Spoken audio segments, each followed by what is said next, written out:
Hi, Keith here. The Rebel Civics show on the Unsafe Space Network is an education discussion show on the principles of government, society, and individual rights. Today, I'm going to talk about the baby food shortage in the U.S. and how it was created entirely by the federal government. The civics topic for today is to understand why it's both foolish and unconstitutional to let central control authoritarians in these three-letter agencies run every aspect of an industry. The shortages are a predictable outcome of the U.S. government's Soviet-style management of the baby formula industry. So the first thing I want to look at, Beverly, if you want to pop up the article, the question is it real? So I want to look at, this is a list of what the FDA regulates. This is one I wanted to do first. So this is a website, Data Assembly, baby food formula out of stock rate trends. So this is a study of the baby food. The reason I'm doing this is I wanted to make sure these pictures weren't a scare tactic. I don't have a baby and I don't shop for baby formula, but this is real. Based on the commotion, I already assumed it was real, but I was curious what the numbers were. So in early 2021, the out of stock OOS, as they call it, it varied between 2 and 8%. It appears that that's kind of a typical rate for products where there's a lot of variation in different type products. In July of 2021, it started to go up, and it's up to like in 50% of some areas now. I'm going to show you a chart here. This is from that same site, Data Assembly. I went and found the original source because of where this is. It's on a legacy media network. But anyway, it looks like the chart's right. So you can see here, 110.21, it's a couple percent. So this is a year and a half ago. And then over the course of 2021, mid 2021, it started to come up. Around October, it was up in the 10, 15, up towards 20. Beginning of this year, it went over 20. By 123, it's up in the 23%. March, 30% out of stock. This is U.S. average. And by May 1st, it's 43 or so percent. Yeah, 43% overall in U.S. There's plenty of places where it's well over 50%. Depends on the trend. So anyway, this is real. As you might guess, it's not an all of a sudden panic. As I said, I don't have a baby. I didn't know about this earlier, but in talking around to some younger people that do have babies, a lot of people knew this was happening for months. They started to notice certain products were not available. So anyway, the problem is real. Interesting tidbit here in this article, which wasn't what I originally set out to look for. The price didn't change. That's interesting. So something that goes from a out of stock rate of 3%, and the average price is $24 for a case, whatever the format that they used here for that sell it. Then it's up to 27%, and the price 25%. That's a secondary sign that there is no market here. This is not a free market. If it was a free market and the availability went from 3% to 50% out of stock, the price would change drastically. People would charge more, and that would settle out a lot of the demand. So anyway, this one piece of information here means it is not a free market. It's far from it. The total size of the market is about $4 billion a year in the U.S., and I've seen various numbers on it, but it's somewhere in the neighborhood of 98% of the baby formula used in the U.S. is U.S. produced. That's another sign that it's not a free market, because if it was a free market, people would be buying baby formula from all over the world. They do know how to make baby formula in Europe. They do have babies in Europe. So some people would prefer Europe. Actually, nutritional requirements are a lot different in Europe. Some people do prefer the European. They allow goat's milk. They allow pasture-fed cow's milk to be used in baby formula, which U.S. manufacturers apparently don't or aren't allowed to do. There's different requirements for the fat content, all sorts of differences. A lot of people prefer Europe, but guess what? It's almost impossible and illegal to use Europe. So as far as the history here goes, there was a whistleblower in October 2021, quote unquote whistleblower. He reported sanitary problems at an Abbott factory in Michigan. Not too much was done with that when it was reported. I don't think very few people heard about it. But anyway, there were some bacterial infections, and 2 babies died that were on formula from that factory. That's a tragic thing. The FDA got involved. There was a recall in February, so they recalled a lot of formula from that plant, and then they shut it down. It's hard to tell if the FDA ordered it or they just complied. There's both stories are all over the place. It looks like the FDA told them to shut down, and they did, but technically they did voluntarily. I couldn't figure that out, but without the FDA, they wouldn't be shut down. So as far as I'm concerned, the FDA told them to shut down. Exactly how that happened legally, I don't know. Anyway, that was in February. This particular factory, this Abbott, the Abbott manufacturer, they have 43% of the U.S. market. So you don't have to know very much about economics to know that if you shut down the company that produces 43% of a $4 billion market, if you shut down their biggest factory, it's going to affect the availability. And there's actually, it's not even that simple. It's worse than that because of how they do the availability. So the question then is, all right, the shortage is real. It was caused by one plant shutting down. And the effect we see is because of one plant shut down. But we're looking to like, what is really the root cause? So just for fun, amusement purposes, I suppose, I checked MSNBC. MSNBC says the whole problem is caused by the CEO of Abbott refusing to take care of his equipment. It's a capitalism problem. So they're saying if it wasn't for capitalism and greed and evil CEOs, everything would be cool. All babies would have all the formula they needed for free if it wasn't for that. Anyway, that's kind of the gist of the legacy media. I checked a couple and they were similar. Basically, they blame capitalism and corporate bacteria.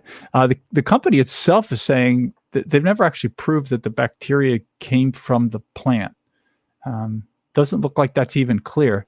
But it's still shut down, been shut down since February. Huge plant in Michigan.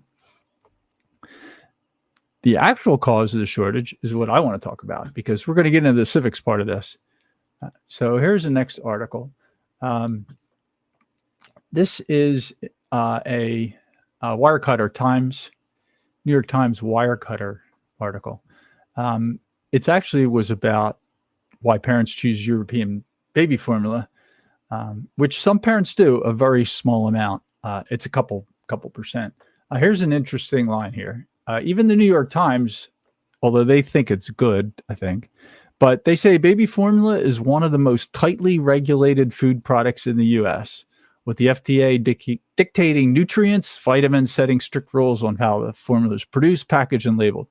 So what this causes is that there's no such thing as a European baby formula manufacturer that's legal in the U.S. Their labels are wrong. It's not packaged right. They didn't apply to the FDA for the inspection. They use goat milk. Can't do that. They use grass-fed cows that are raised in pastures. Oh, don't want to do that. There's a long list of things that they do in Europe. But guess what? A lot of parents actually think the European rules are even better. Generally, from what I've saw, most European countries and the EU, their rules are stricter. Their baby formula is actually even stricter than the U.S. FDA's rules, but it's not the same, so the FDA doesn't allow it. So guess what? It's technically illegal to report to the U.S., even though there's people that do it. This article, it's a New York Times, so keep that in mind. They explain why Very interesting here. The study's authors concluded there are safety concerns that arise from this formula. All right, so here's their safety concerns. This is funny. So one of them is that some European formulas have instructions written in Dutch or German. So English-speaking people won't know what to do. European formulas are mixed differently. It's 1 scoop for 1 ounce of water, but the U.S. standard is 1 scoop for 2 ounces of water. So that's caused a problem, right? Actually, what they say is inadvertently dilute. I won't get into their not knowing too much about chemistry. And then another problem is it's impossible to know if the European formulas were transported under safe temperature conditions because the FDA does not inspect the formula coming from Europe. And the European formula may be detained because they don't meet the FDA requirements. And also it'd be difficult to find out if they're subject to recall. Anyway, that's their entire list for why it's like dangerous and they should never be used. The Department of Agriculture takes a firm stance. Input formulas that are improperly and illegally imported into the United States without mandated FDA review and supervision should not be used. Don't you dare use Europe. Then the article goes on to pick which one they like best and why Europe's better. There's another good one for the parents that are into nutrition.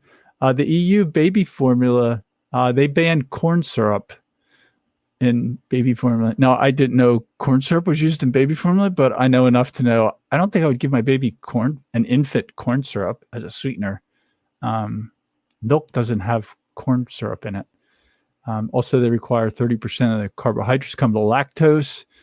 That sounds like a good idea to me, too. But anyway, there are formulas in the U.S. that meet that carbohydrate requirement. So they go on to explain one. Anyway, that's another problem that the Europe isn't allowed to import to the U.S. All right, I'm going to talk a little bit about the regulations. So as I said, here's where the problem comes from. This article is from the FDA itself. So out of the horse's mouth, as they say. Even the FDA study admits that it's the problem. So the FDA knows that it's a problem, which is kind of amusing. Then they go into all the different things that are required for registration, infant formula marketing, the submission requirements for paperwork, how you register it. I was going to read a paragraph here. Under authority of the Act, FDA has promulgated regulations that specify infant formula nutrient quality control procedures, records and reports, submission requirements under 21 CFR 106, labeling of infant formula, the terms and conditions under which certain infant formula may be exempt from some of the Act's requirements, nutrient specifications, infant formula recalls. In 2014, they advised the formula regulations and added quality factors, good manufacturing practices, and revised quality control procedures. And there's a big document. This article goes on for pages about all the stuff you have to do. So I could imagine a European manufacturer of infant formula would look at this and say, "The hell with this. I don't want anything to do with 21 CFR 106.96, 21 CFR 106.121, 21 CFR 107.100, 21 CFR 106.120, 21 CFR 106.121, the guidance for industry, E6 good clinical practices, 21 CFR 50, 21 CFR 56, and then you got to get in with all these other people here. Section 412C1 of 21 CFR 106.110 and 21 CFR 106.120. It looks to me like a baby formula manufacturer probably needs a whole team of lawyers to keep up with the FDA, and they need some lobbyists to schmooze the government. Otherwise, you can't even be in business. Anyway, this is a big mess, and this is the FDA. So the FDA actually openly admits that they are the problem. It's a monopoly, and it's a government-produced monopoly. That's what causes the problem. Abbott and Mead Johnson are two companies. They own about 3/4 of the market. Right now, there's 4 companies. I found various numbers between 3, 4, 5.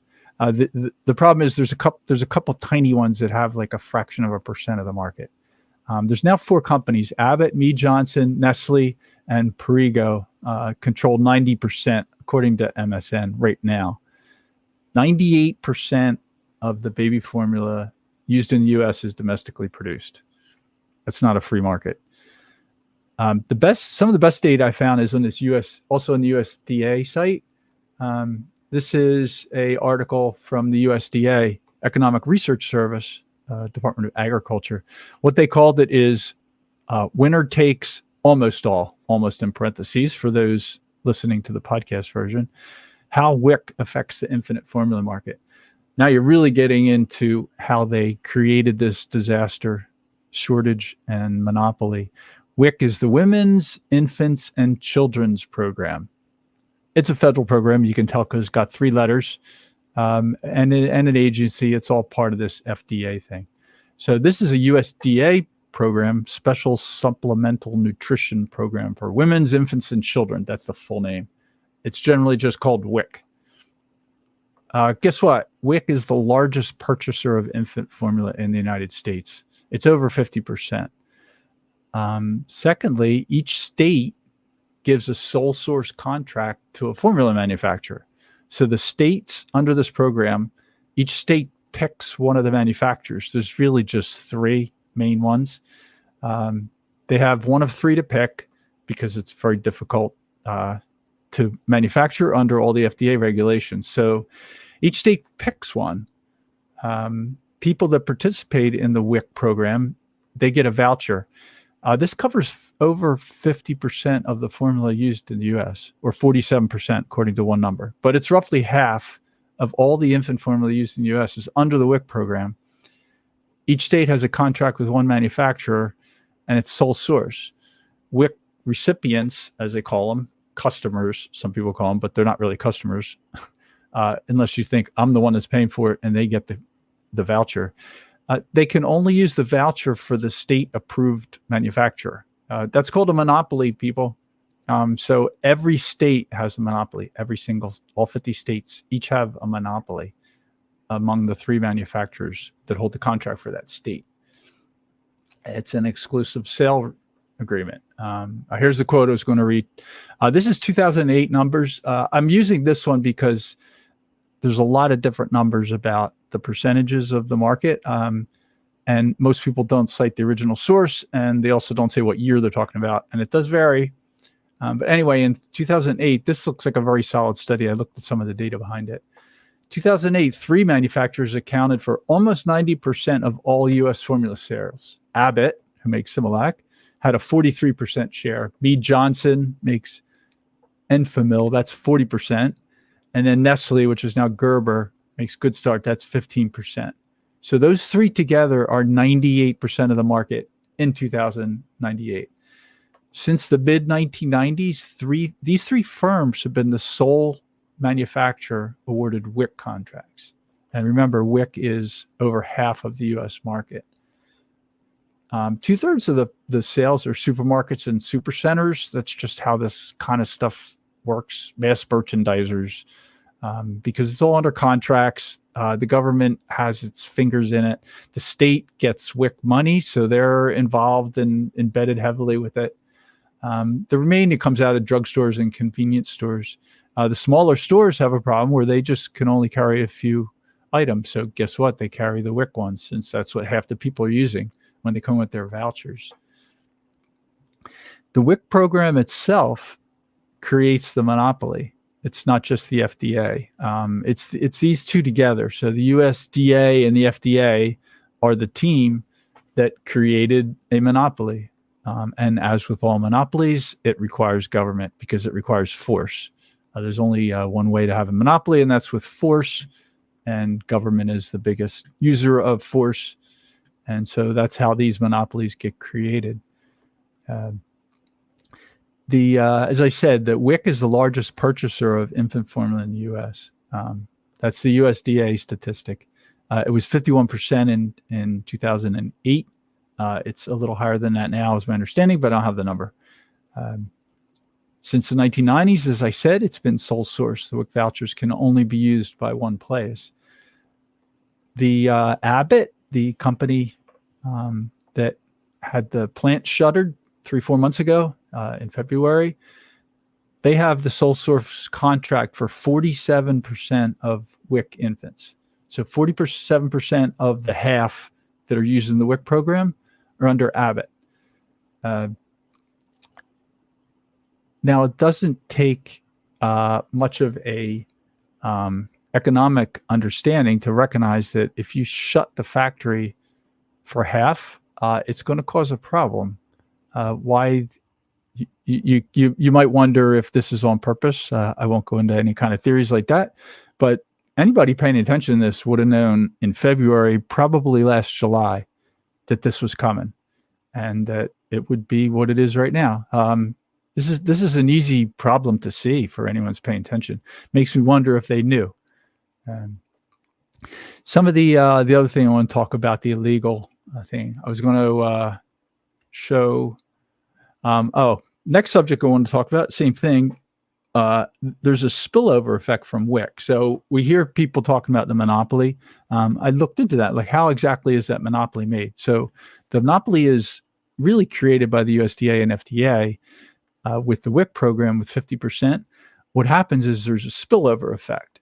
So non-WIC purchases, regular people that aren't part of that WIC system, when they go and purchase it, they tend to be limited because stores carry the WIC product. So if half the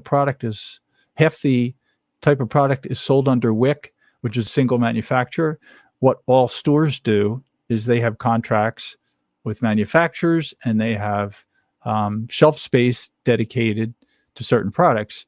If half their sales are for under the WIC program, which comes from one manufacturer within the state, then guess what? Most of their shelf space gets devoted to that. So there's a huge spillover into the rest of the market, which might otherwise be sort of a free market. You'd hope it'd have some aspects of that, but nope, it doesn't, and it actually can't. This same report, I'm going to show this graph here, and I'll zoom in a little more here so you can see this.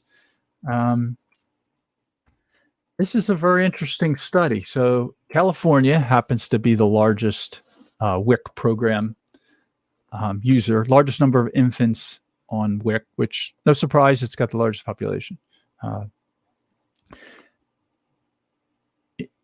This 0-week reference here is when the state decided to change their sole source manufacturer contract from one brand to another.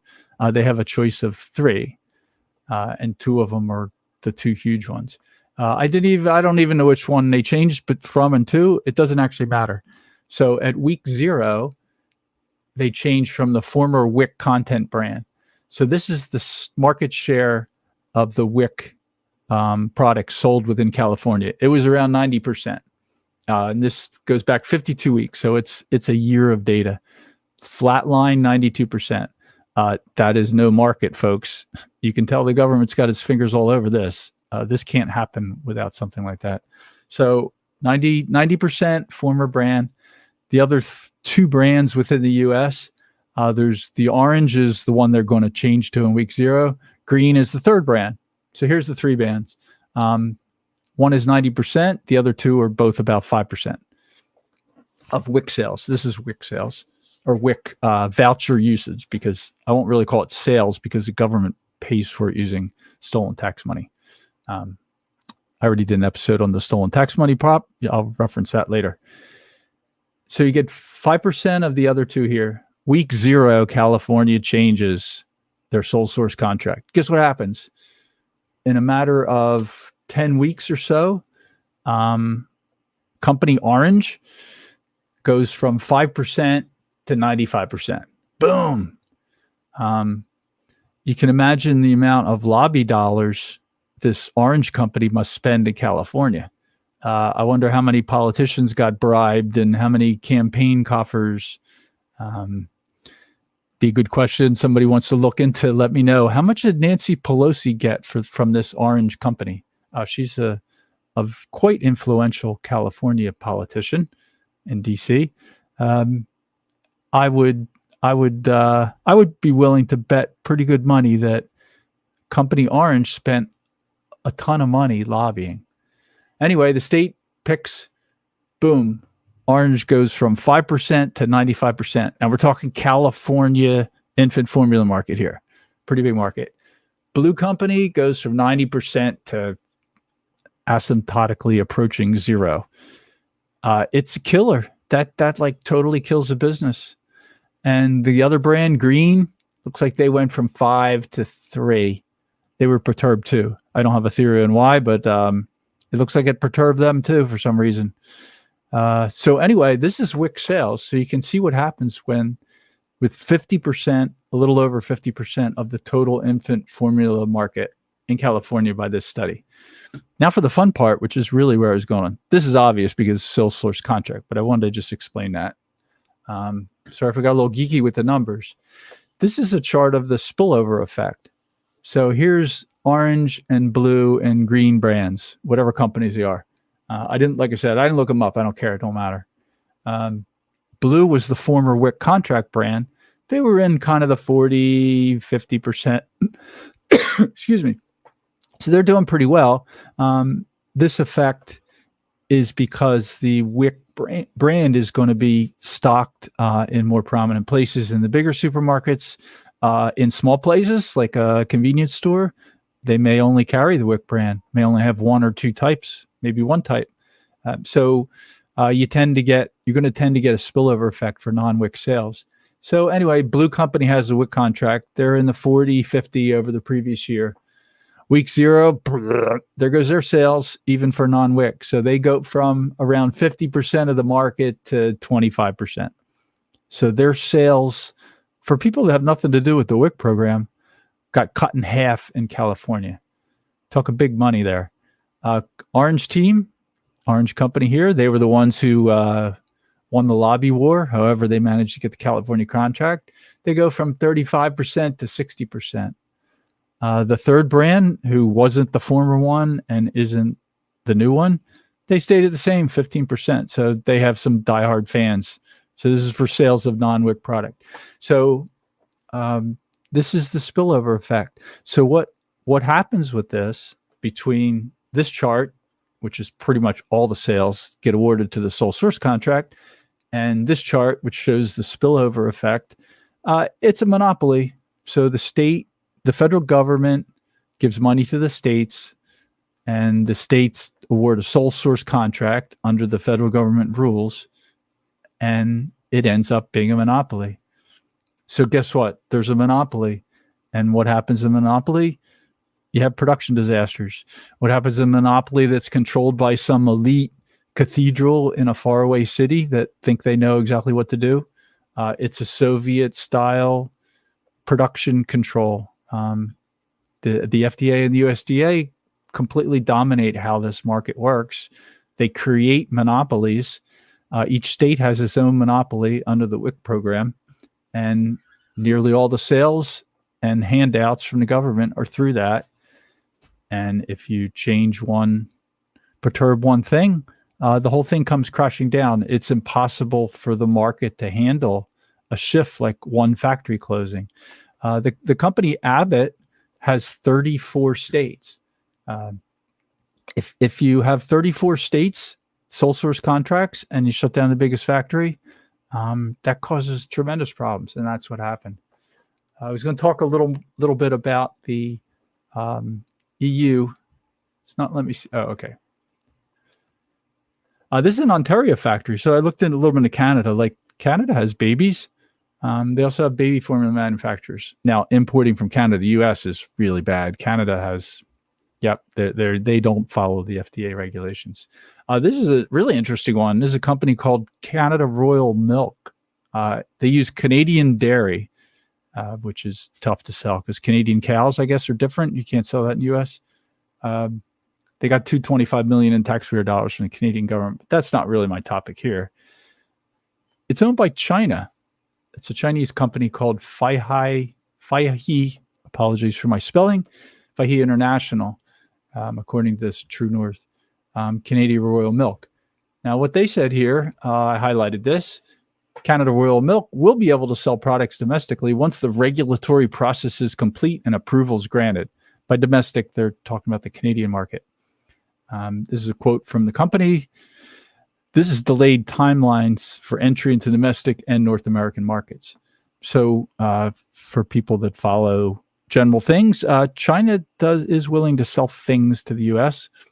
A Chinese-owned company in Canada that makes baby formula, I have to assume they would love to sell baby formula to the U.S., but they're not allowed. That's very difficult. So they're trying, but no, you can't make baby formula in Ontario and drive across the border and deliver it to babies in America. So even Canada is severely restricted. They would like to, though, according to their regulatory hurdles. All right, so y'all understand the problem. The federal government created this problem. So what are they doing? Next topic. Guess what? They're doing more government action. So the government, their idea is to add more laws. They're going to pass more bills. Here's a chart I was going to show with the different states.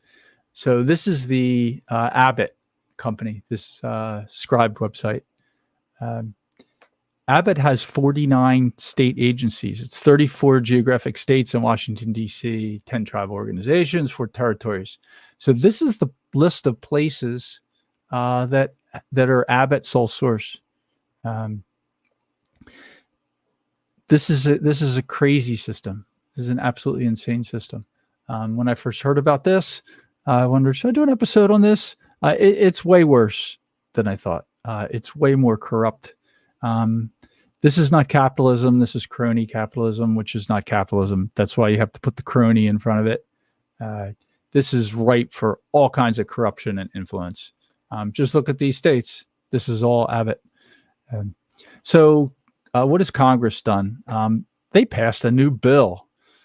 They're giving emergency authority to the WIC program, and they're doing an emergency spending bill. Now, that's pretty funny.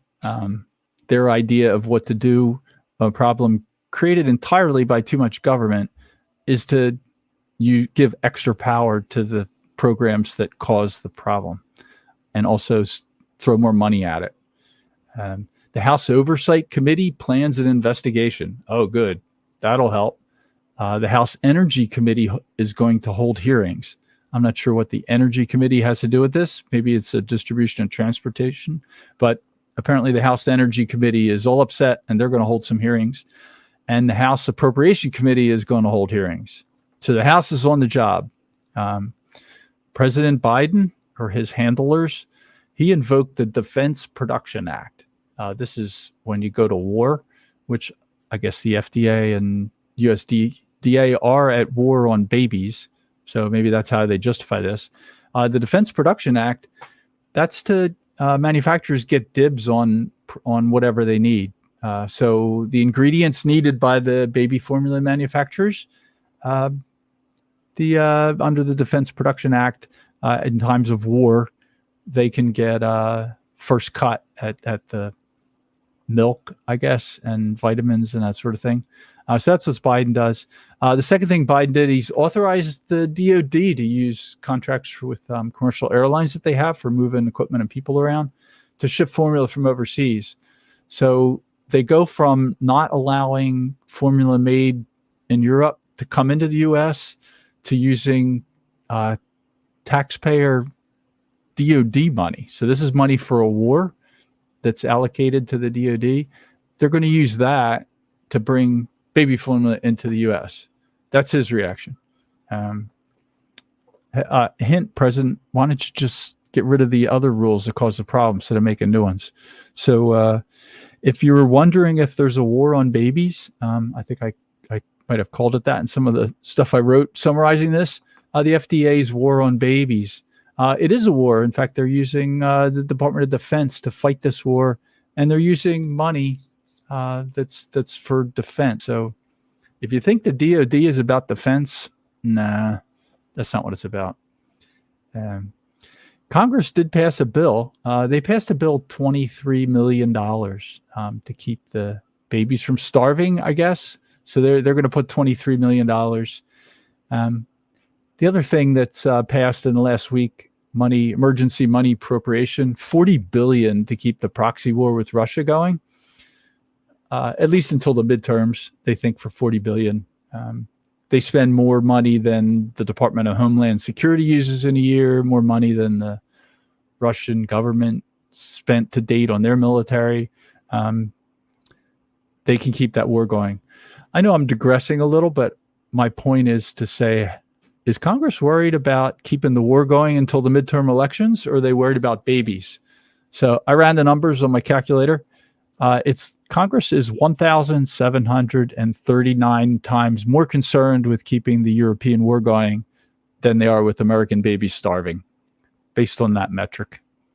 Caveat, that's based on what they're actually spending money on. So does Congress care? Apparently not. You would think American babies starving would be an important thing. They're going to hold some hearings and maybe do something. The last thing that I found that the government's done in the last week or two, the FDA just quote unquote struck a deal allowing Abbott to reopen the Michigan plant.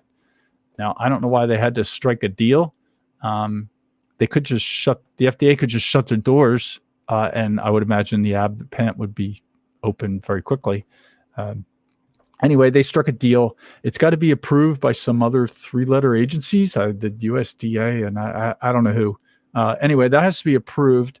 Once it's approved by some other three-letter folks in the Cathedral of D.C., then it goes to court.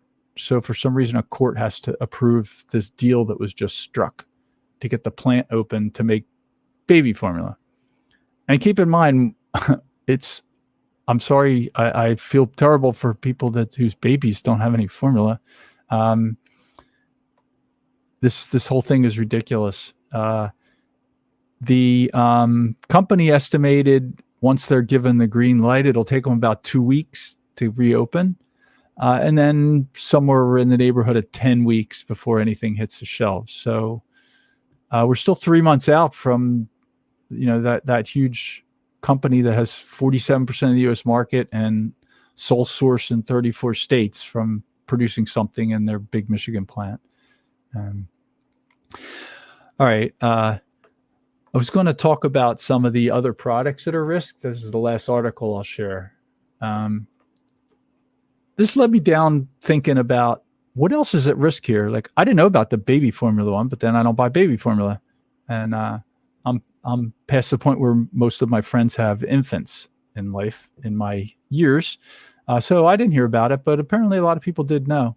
You remember the beef shortage recently?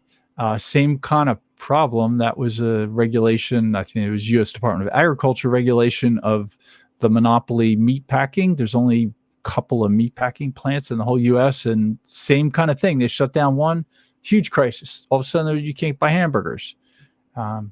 So anyway, I was curious, like, what else should we be worried about that the FDA could regulate?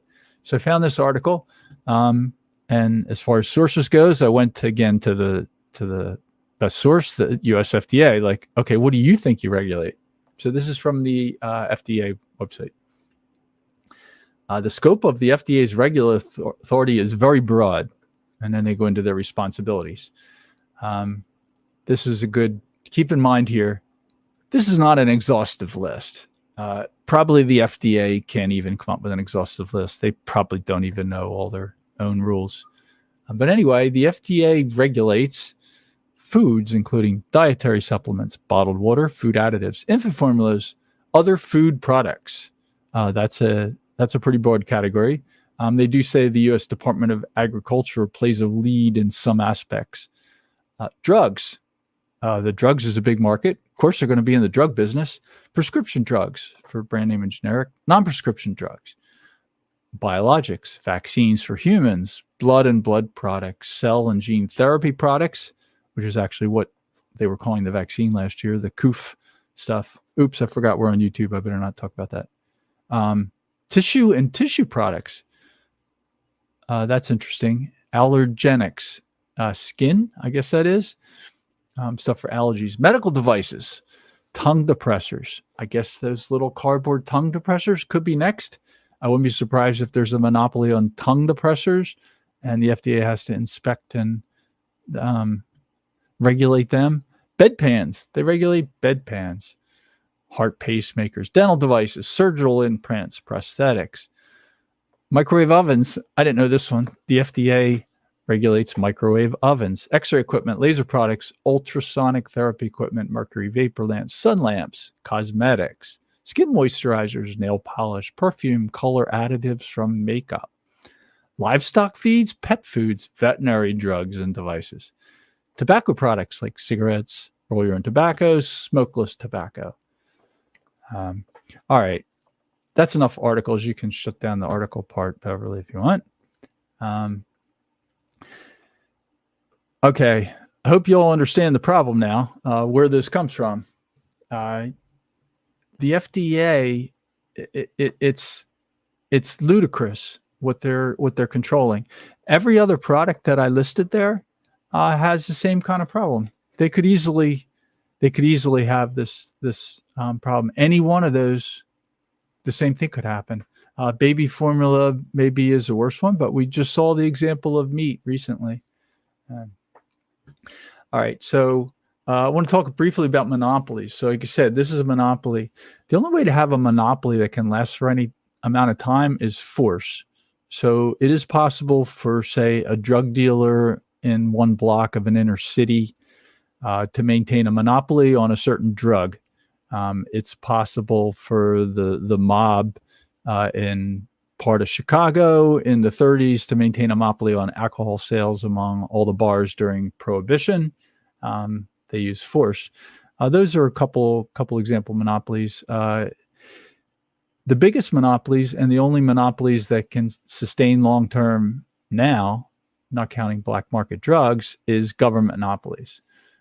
Without force, and generally that force is government because government has a monopoly on force, initiation of force, initiation on violence. Without the force, you can't have a monopoly. Without government, you can't have a monopoly on baby food formula.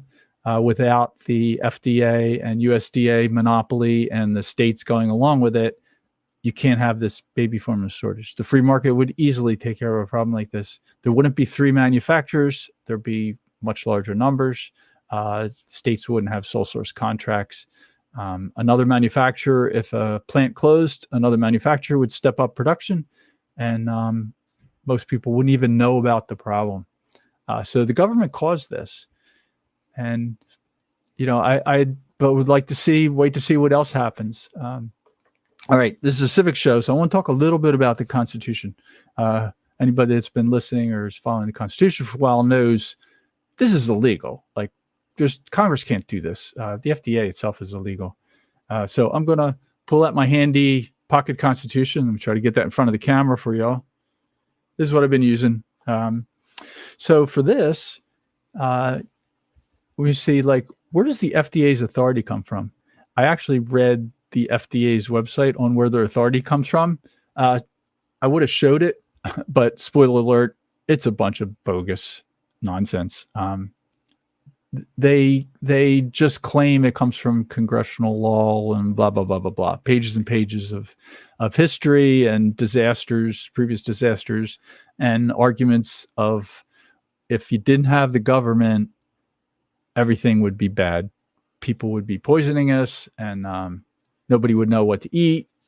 People wouldn't know what to feed their babies. You have to have a government to take care of that. So as far as the Constitution goes, we want to know, what is Congress actually allowed to do? Because Congress created the FDA. Section 8, which is one page of this little booklet here. That's an interesting background trick. It lists all the things that Congress is allowed to do. So remember that the way the Constitution works, the states created the federal government. The states are the higher sovereign authority. The states created the federal government. They wrote the Constitution. They allocated certain powers to the government. Expressly delegated is the word they use. So Section 8 of Article 1 expressly delegates all the things that Congress is allowed to do, which they're the ones that fund everything. So they're the ones that do, say, baby formula regulation. I reread it. It takes about 2 or 3 minutes. There's nothing in here about baby formula, as you might guess. There's no legal authority for Congress to do any of this, including create the FDA itself. The FDA is illegal. It starts out Section 8 with Congress shall have the power to blah, blah, blah, blah, blah. Then there's a bunch of sections here, and it lists everything. Now, the one paragraph in here, or clause, I'm going to read that is sometimes used to justify this, and I saw a few people bantering this about. Congress shall have the power to regulate commerce with foreign nations and among the several states. Again, that's from Section 8 of Article 1. Congress does have the power to regulate trade between the states and between foreign nations. So what they've done with this power is they've completely eliminated trade with foreign nations. You can't import product in any significant quantity from any other country for baby formula. So that's what they did with that. As far as amongst the several states, what they love to claim is that because they can regulate amongst the several states, they can do anything they want. These come from several Supreme Court cases that are always trotted out as a benefit, as the rationale for this. They're all ludicrous. I'll talk about that in more detail later. But anyway, commerce, the point of this was to make sure that states didn't restrict each other from trade. That's what they meant by regulate. They used it, regulate, make regular.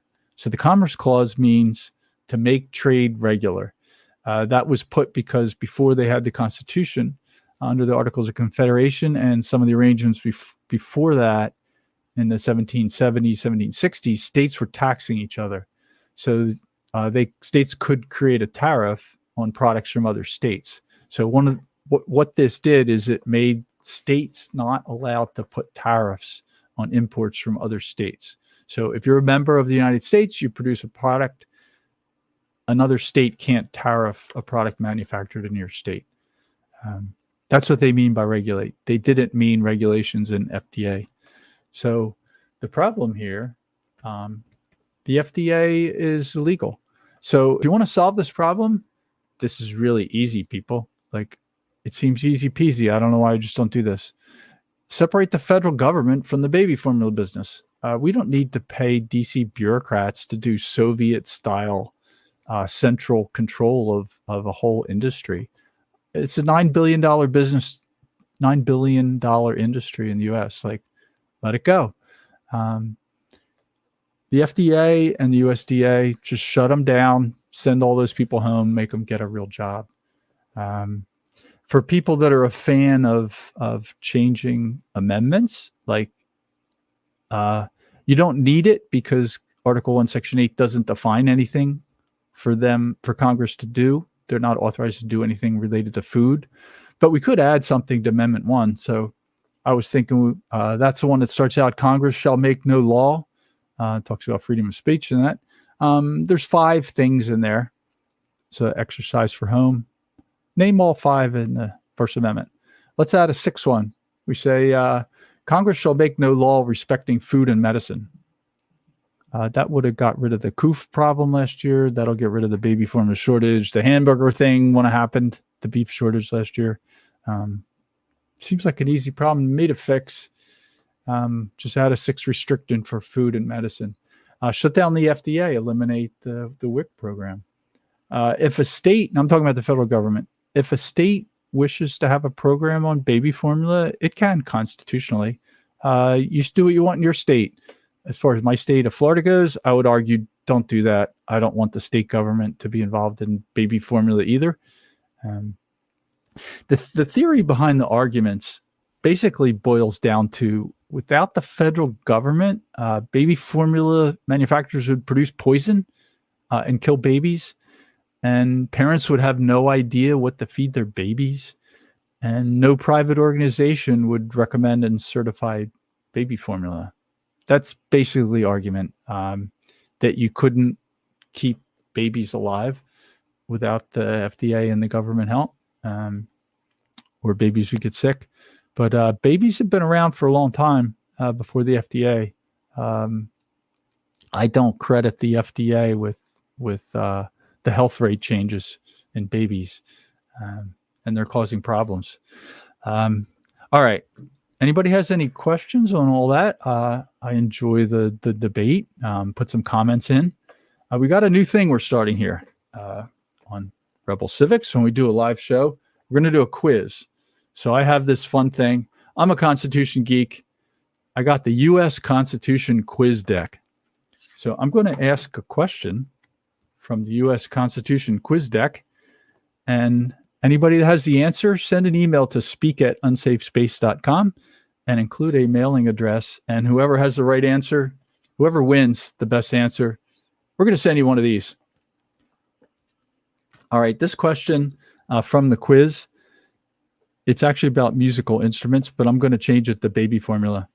Can the federal government regulate the business of a manufacturer that produces baby formula only in California? So that's the question for today. If you know the answer to that, and I want the constitutional answer from the founders, not necessarily what's on the back of this card, because as you might imagine, not all these cards are correct. So if you can answer that question, we'll send you a constitution, a pocket constitution. All right. Conclusion. The infant formula shortage, it's entirely a government-created crisis. The federal government and the states governments together, they're a team. They created this crisis. If we didn't have an FDA, we wouldn't have this particular shortage. Like, that's a simple thing.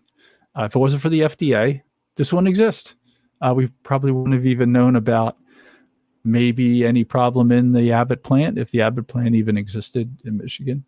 There'd probably be plants all over the place. We'd be importing from Europe. We'd be importing from Canada.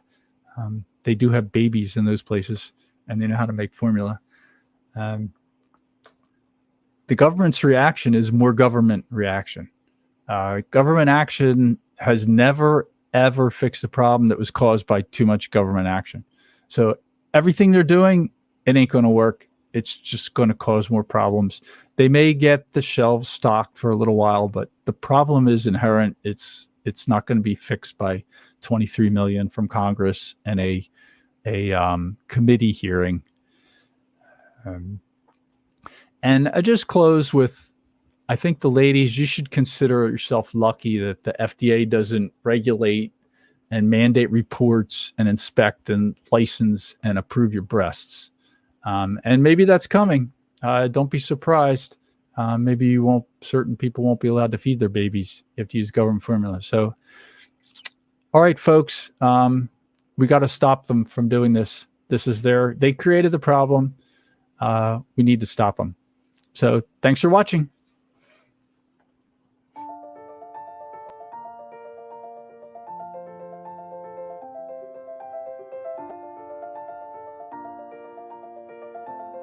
Thanks for sticking around until the end.